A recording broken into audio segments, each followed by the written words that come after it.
আসসালামু আলাইকুম প্রিয় বন্ধুরা, সবাই কেমন আছেন? আলহামদুলিল্লাহ, আমিও অনেক ভালো আছি আপনাদের দোয়ায়। আমি ছোট্ট একটি ভিডিও নিয়ে আবারও আপনাদের মাঝে হাজির হইলাম। আমাদের এই যে এটা হচ্ছে অফিস, এটা আমার হচ্ছে অফিসের সঙ্গে আছে এদিকে আপনার হচ্ছে তেলের পাম্প, ওইটা হচ্ছে এই যে আমার হচ্ছে পিকআপের সঙ্গে আছে কনক্রিট পাম্প, যে কনক্রিট পাম্প দিয়ে আমরা 15তলা 20তলা ঢালাই করি, মানে ছাদে মাল পৌঁছাই সেগুলো। আর এই যে হলো পিকআপ, এই পিকআপ দিয়েই আমরা এই গাড়িটা টেনে নিয়ে যাই। আর ওই দিকে দেখতে পাচ্ছেন আমাদের এটা সাইলো, এখান থেকে কনক্রিটটা মিক্সন হয়, মিক্সন হওয়ার পরে এই গাড়িতে করে সাইডে নিয়ে যায়।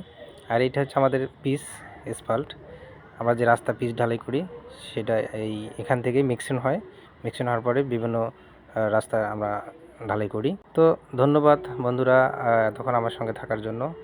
আশা করি সবসময় পাশে থাকবেন। ইনশাল্লাহ আমিও সবার পাশে থাকবো। ধন্যবাদ। আসসালামু আলাইকুম।